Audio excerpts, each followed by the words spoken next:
You just handed your keys back to the landlord, and suddenly, they decide your security deposit is their personal bonus check. Maybe they invented a massive cleaning fee, or they're just outright ignoring your text messages. Keep your cash. Most states have massive hidden traps designed specifically to punish landlords who play this game. Today, we're ranking the absolute worst mistakes you can make when trying to get your deposit back, counting all the way down from the most destructive moves to the absolute best way to force their hand and make them pay.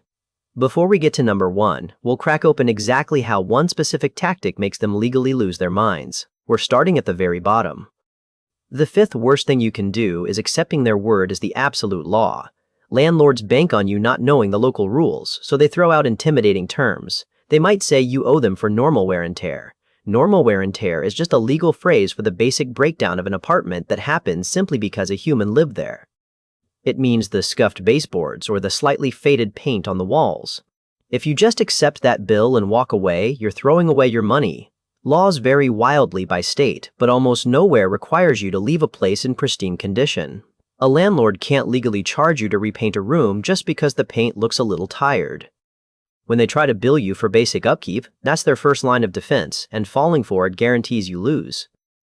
The 4th biggest trap is missing the critical deadline. When you move out, a ticking clock immediately starts in the background. Your landlord has a strict, legally mandated time frame to either hand over your cash or send you a formal itemized statement. An itemized statement is just a detailed list explaining exactly what they fixed and precisely what it cost. If they miss that window, they usually forfeit the right to keep a single penny. But if you just sit on your couch and do nothing for 3 months, you implicitly forgive their delay. You've to actively push the issue right when the clock expires to keep your legal leverage alive. Waiting around and hoping they eventually do the right thing is exactly how a shady property manager outlasts you. Coming in at number 3, the bronze medal of devastating mistakes, is tossing out your evidence before the ink dries on the lease. We'll talk about how they try to trick you out of your money in just a second, but first, you've to understand the power of a timestamp. Before you ever rolled that first piece of furniture through the front door, you should have taken photos. If you didn't, your landlord will magically discover a giant hole in the drywall and blame you. With outdated pictures from the very day you took possession, it becomes your word against theirs. Courts and judges hate that. They want cold, hard proof. When you leave the apartment, you do another massive photo sweep. If you fail to create that paper trail, you've completely disarmed yourself before the battle even begins. Keep every single text message and never let a phone call replace getting things in writing. The 2nd worst mistake, sitting right here at number 2, is trying to play lawyer without a license. You read an article online, and suddenly you think you're starring in a courtroom drama. You start firing off aggressive, rambling letters demanding triple damages. Triple damages is a legal penalty where a judge forces a bad landlord to pay you 3 times the amount of your original deposit. It's a massive hammer the legal system holds over their head. But if you don't file the right paperwork correctly, or if you misunderstand exactly who you're supposed to serve, you'll get your case thrown out before it even starts. People constantly try to file against the building manager instead of the actual property owner. That specific person is the legal entity that holds the deed. If you aim at the wrong target, you waste months of your life and get absolutely nothing. You've to know precisely who holds the actual liability before you ever threaten a lawsuit. Mishandling this step tells the landlord you're bluffing, and they'll dig their heels in deep. Now we're at the absolute worst mistake, the number 1 way to guarantee you'll never see your money again. That's ignoring the demand letter entirely. A demand letter is a formal, written request telling the landlord exactly what they owe you and spelling out your clear intention to sue if they fail to pay. People hate writing these because they think it means they're immediately going to court. It doesn't. This single document is the exact leverage point that makes landlords panic and fold. Without a formal demand letter, you've absolutely no proof that you ever even asked for the money back.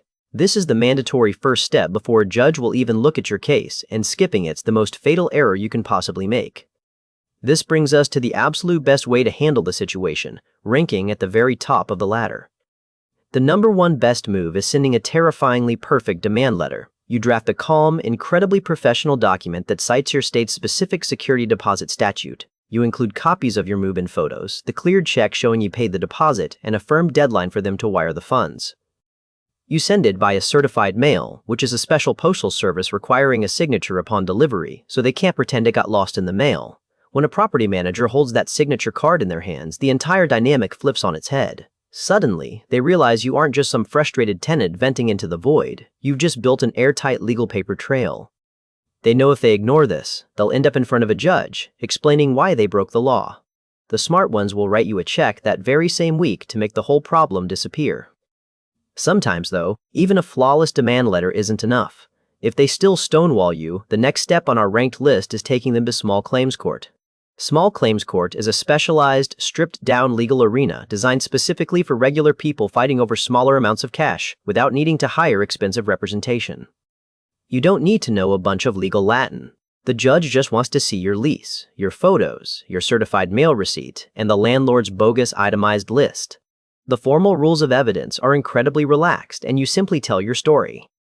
Filing usually costs a tiny fraction of what you're owed, and if you win, the court frequently forces the landlord to reimburse that filing fee on top of everything else. But you've to be completely realistic about your own limits. Laws change constantly, and local city ordinances can stack on top of state statutes. It gets incredibly complicated. If your landlord is a massive corporate entity, or if your deposit was several $1,000s, this is exactly when you hire a lawyer.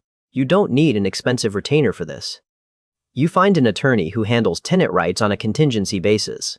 Contingency is a payment structure where the lawyer only gets paid a percentage of the money if they successfully win your case.